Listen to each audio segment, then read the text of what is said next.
Cabinet has devised a 5-point plan to deal with the electricity crisis and set up a war room to implement it. Speaking to journalists earlier, Minister in the Presidency Jeff Radebe said that all attempts were being made to ensure that a tight energy situation was overcome. This was after the Cabinet's fortnightly meeting, and the plan includes short-term interventions over the next 30 days, extending power purchase agreements with the private sector, speeding up government's program to substitute diesel with gas, to fire up diesel power plants, launching a coal-independent power producer program, and electricity demand-side management. Well, for analysis on this, we are joined on the line by energy expert Chris Yelland. Thank you very much for joining us, Chris.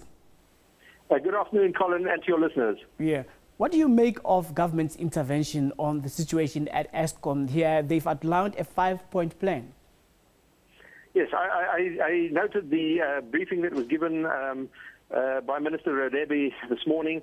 He has, announced a new board of directors for Eskom. He's announced that the deputy president will be basically taking over the role of oversight of Eskom with a view to implementation of an urgent 5-point plan. And this is perhaps the first indication that we're getting that government is treating the Eskom situation as a serious crisis, which of course it is. We all know that. But up to now, Eskom has been, I believe, in a state of denial. But the fact that Minister Radebe has announced these actions, is an indication that I think the government is treating the situation with the seriousness that it deserves, because it is truly a crisis. Do you believe that this plan will help salvage Eskom from the power cuts it has been experiencing from time to time, while you say, as in your own ways, that they are in a state of denial, that there's no crisis?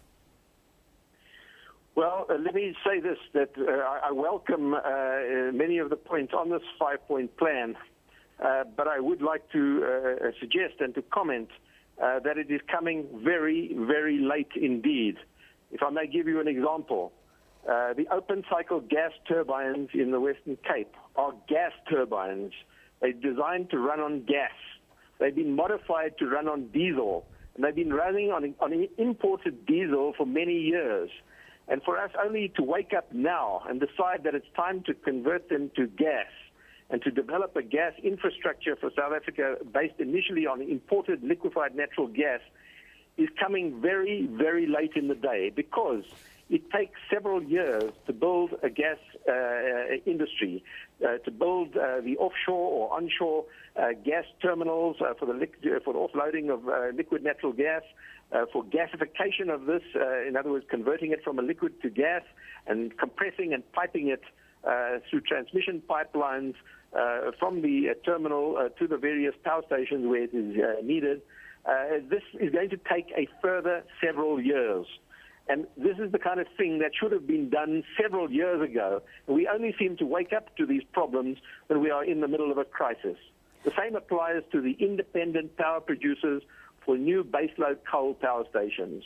Only now are they being announced that the government would like to proceed with that as part of this emergency plan.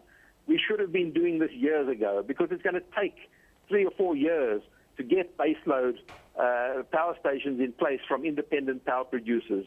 But shall I say, better late than never. Okay, Chris, I have to go now. I have just one short question for you. Many people have been expecting that Kusile power stations as well as Medupi power stations will be completed at around this time. And didn't we see this coming? And what's going to happen in the meantime, say in the next 3 months? Yeah.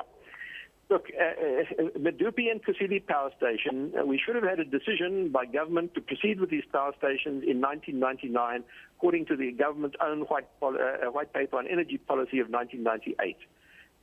In fact, the decision to proceed was only taken in 2004, 5 years late.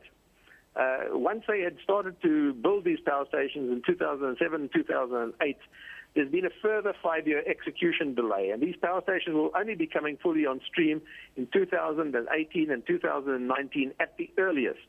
In the meantime, certainly the first unit, the first of 12 units, is due to be synchronized to the grid on the 24th of December, but really we know already that there's going to be a delay from the 1st of December.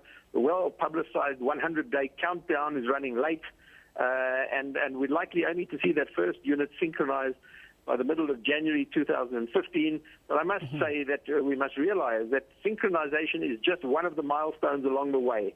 The real test is the delivery of commercial power, and that is only due from the first unit in the middle of 2015. So we can only see the first relief coming from Medupi Power Station in the middle of 2015, and it's going to take another 4 years to 2018 before Medupi is fully on stream, with Kusile Power Station following 1 year later. So these are not short-term solutions. Okay, Chris, thank you very much for talking to us, Mr. Chris Yelland, who is an energy expert, interrupting his holiday there in the Drakensberg just to speak to us exclusively right here on PM News.